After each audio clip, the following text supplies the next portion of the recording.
原作のコーナーです。今日のお送りくださった作品はこれです。時々スナフキンさんという方からお寄せいただきました。スナフキンさんどうもありがとう。この作品に同時に添えてくださった写真があります。これです。そして、メッセージもいただきました。これですね。このメッセージによりますと、これはスナフキンさんの近くを通る観光列車、それを書いたということですね。ではこれについて早速考えてみましょう。では改めて紹介しますね。これがスナフキンさんの絵です。うまく描けてますね。これを先ほどお見せした写真ですね。ご自宅の近くを通る列車がピューッとスピードを持って走っていると、そこをパチッと写真撮ったんですね。それを元に描いたということでしょうか。春の爛漫ということで桜もねぴったりの季節、これ菜の花もオーバーラップしていて、状況設定は非常にうまくできてます。またこの列車のね細部もしっかり描けていて特徴をよく掴んでいると思います。とても丁寧な絵ですね。で、スナフキンさんが一番聞きたかった点はこのスピード感が出てそういう絵になったかどうか、あるいはちょっと細部を描きすぎてるんじゃないかというようなことをお聞きしたいという質問が書いてありました。そうですね。まず結論から言うと描きすぎですね。で、今回特に描きすぎていけないのはこの列車がスピード感を持って走ってるということですよね。写真というのはどんなにスピードのある列車でも一瞬を切り取るわけですよね。その切り取った写真をそのまま描くとやっぱり一瞬を描いたことになりますので静止した絵になってしまうわけですね。ピュッと速い感じが出ない。では今からピュッと速い感じをどう出したらいいかという点に絞ってお話ししましょう。ではやってみますね。まず、そうですね、形。じゃあちょっとこの辺に画面描きましょうか。これ画面に入ってるかな？入ってるね。じゃあこのくらいの大きさです。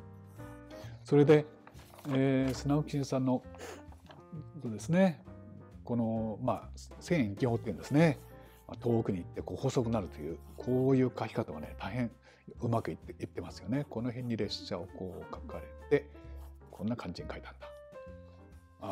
ここ長くしたんだね。これはすごいいい工夫だね。ここのですね手前を広くするってのは大変いい考えなんですよ。じゃあそれに合わせてこのくらいでこう書いたんだ。こう書いてここがちょっと線路がこうね下に下がってるように見えるのでこの線のこの形の延長でこう書かれた方が本当はいいんですけどね。だからこういう具合に書かれたいんですな。こうだ。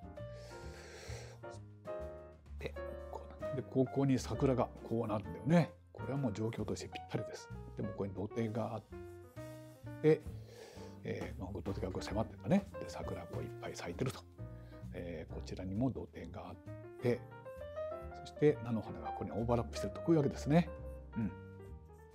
そうだな。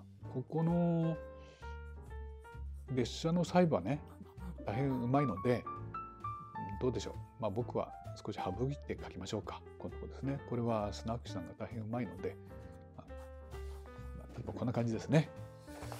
いいかな。いいね。なんかまだ細かいのこんなのあるんだ。列車に詳しい方多いですからね。私の近くにもいすみ鉄道っていうね、別名菜の花鉄道っていうんですが今観光シーズンです。いっぱい走ってるんですけど、これをね写真撮る方が撮り鉄の方ですね多いんですね。そういう方たちに言わせると列車について語ること多いでしょうね。私はそういう点でちょっと暗いんですけども、だからこの辺暗いということで大体で感じしてくださいね。じゃあこんなんです。では描いてみますね。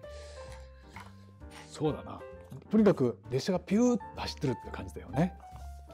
だからあんまり細部をしっかり描いてはいけないということです。スピード出てるんですからね。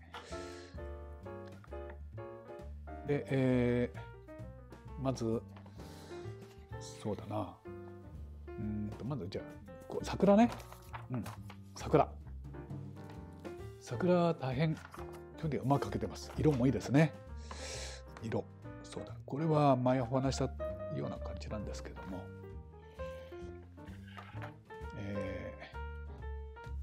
ローズマダーとね、ジョン・ブリアンとかね、こういうお話しましたよね。コンポゼブルとかですね。それを2位に、適当に混ぜ混ぜしながら置いていくと。これは、柴崎流の桜の色なんですけど、どうでしょうか。でこれをこう塗るんですよ。これはこっちはみ出ても問題ないんだね。チャッチャッチャッ塗る。それでこうやって描いたんですけど、問題はですね、この桜の形がちょっと見えにくいんですね。空があんまり明るすぎるからです。だから砂口さん、ここもうちょっと暗くしましょう。空をもうちょっと暗くして、この桜のね形をもう少し強く描くということを考えています。春爛漫を描きたかったんでしょうから、やっぱり桜の形が見えた方がいいですよ。このくらい空を暗く描くと、ほら桜の形がしっかり見えるでしょ。この明暗の関係大事ですね。このくらいほら桜の形見えたですか。そしたらそんな色を少し桜の木の下側に加えてちょっと立体にするということですね。で、お手紙の中にですね、どうしても僕みたいに大きな筆で描こうと挑戦したんだけど、つい細かい筆になってしまったというふうに書いてあります。これは練習ですね。太い筆で描くっていうのは。だからやっぱりやってみないとできないので、最初は描きにくいでしょうけど、ぜひね続けてみてください。そして土手、これはもう新しい草が今燃え出てきたような土手ですよね。こう色も大変いいしね、ほら太い筆だと一気に塗れるでしょ。こんな感じで大丈夫、こうですね。で、これから言わなきゃいけないのは、この列車はピューッと走ってるわけですね。だからここの草なんかはあんまり細かく描いてはいけないわけです。ここをどうするかっていうと、ここに菜の花が咲いてる。でもこれだってスピードで出てる列車から見るわけだから、菜の花の細かいとこは見えないだろう。そういう捉え方です。なのでこの土手のこういう暗い草もちょっと暗いなんか色がまだらに飛び交ったなというような印象で描くということが一番大事かと思います。ですね。だからそうですね。で、線路ですね。線路の色はいいですね。これ色を試しながらですね、色を楽しく塗りましょうか。ざっとですね。日が当たってるので暖色でしょうかね。このくらいでざっと塗っていく。で、この時にね、これ枕木って言うんですけども、枕木だってちゃんと描いてはいけないですよね。なんだってシューッと走ってるんですから。だからですね、そういうところですよ。もし描くんだったら、せいぜいスピード感のあるタッチで、ちょっとそうですかね、チャチャチャチャチャチャチャってこんな雰囲気でしょうか。これ一本一本説明してはいけないだろうと思いますね。とにかくあんまり説明しないということですね。今回の勉強としては。ここに菜の花がかぶさっている。だからもう大きくですね。あんまり菜の花の具合がどうだこうだっていうんじゃなくて、ここに黄色い色がオーバーラップしてるっていうのは思い切った色の入れ方です。とにかくこうですね。そして、そうですね。列車。この列車はそんな色があるんだよね。こんな色かな。こんな色だね。列車があって、これはざっくりでしょうか。ガラスのところこどここう光ったように紙の白をもう一度残してもいいんだよね。水彩は白が大事なのでですね。こうでしょうか。こっち側日陰ですので、さらに暗くて冷たい色をもしくはかけるんですね。これもぜひシュッとこのようなですね、できればそんな気分込めて描いてもいいかと思います。だからこうやって、ね、黄色い菜の花をこのくらい量多めに分かりやすく残しましょう。このくらいでしょうか。そして、ここはちょっとしっかり書いてもいいんですけども、残った方ですね、こっちのお尻の方。そうだな、例えば、僕いつもこうちょっと筆を割り気味にしてですね、そして例えばこんな風に書いてしまってもいいんですよね。こんな感じかな。それでここら辺、要ははっきりいかないわけですね。スピード感出てるというわけですから。そうだな。窓もちゃんと書かないんだよね。水気を拭き取った筆でこういうとこですね。ちょっとこうでしょうか。こうやってもし白がなくなったらもう一回こうだね。そんな具合で、あとちょんちょんちょんちょんとこんな具合ですかね。窓の中のこういう暗さ、このくらい、ここに暗いのがあってこういう感じかな。この雰囲気がね、こうなってなんかちょっと細部があって、でここが暗い。これがなんかなってんだよね。これね、電車の詳しい人は詳しいんだろうな、こういうところ。こういうところのものはですね、なんかこうやって指で引っかいたりしてね、表現してもいいです。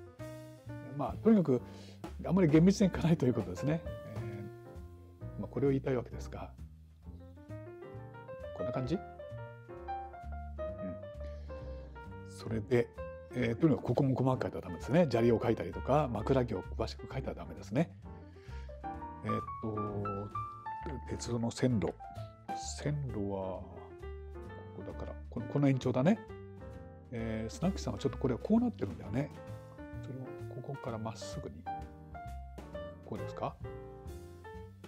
このくらいで、柴崎はこういうところね、すぐこうやって指で引っかいたりしちゃうんですけど、とにかくそんな具合です。ここでなんかもちょっとこうやってこすってしまってピュッとスピードがあるような雰囲気しましょうか。あんまりとにかく詳しく書かないですね。そんなことかな。で、桜の枝や幹なんですけども、やっぱりこの写真を起こして丁寧に描きすぎてるんですね。これね、そうだな、どうしよう。いっぺんじゃあ、いっぺんこう書くとしましょうか。こうやって書く、ね、こんな風に書くと、書いたら、少しちょっと濡れた筆をこう表面して、これでこうこすりましょうか。こうやって例えばこんな具合にですね、こうボケた感じ、こんな感じどうですか。ちょっとスピード感出ましたですね。こんな具合どうかな。ここの土手の草のところも同じようにですね、色を、こうやってちょっと加えてみたら、こうやったらこういうのでこうチャチャチャっとこう少しこすりましょうか。どうでしょう。こんな具合ね、ちょっとこうかすれた感じ、こういうとこちゃこうそんな感じかな。こうやってスピード感ね、ほら劇画調になったでしょ。そうやってスピード感を見る人にこう分かってもらう、なんかそういうのが大事かなと思います。こんな感じかな。ね。こちらの草むらもうあんまり、草の一本一本あんまり描きすぎないようにしてます。とにかくスピード感が大事なんですけどね。で、ここの明るい列車にこうやって重ねてあげてね、こうやって明暗をはっきりつける。そうすると、だからこの草の方をちょっと暗くして、こっちを明るく、ほら前後感出てきます。こんな具合かな。ちょ引っかいてみる。あとね、細かいものはいろいろあるでしょうから、これは、スナックさんがここはね、列車の顔の部分でしょうからね、納得いくようにちょっと書いてみるというふうなことですね。こんなこと、いろいろでしょう。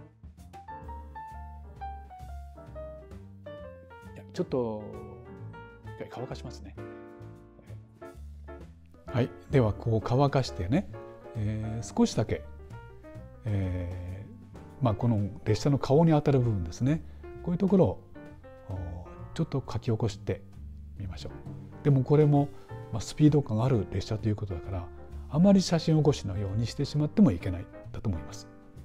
ではこれで終わりです。はい、出来上がりました。今回スピード感のある絵ということですね。そのポイントはやっぱり細部を描きすぎないということです。そのためにはできるだけ太い筆を使って描きましょう。いかがでしたか。皆さんもぜひ参考になさってやってみてくださいね。それではまた。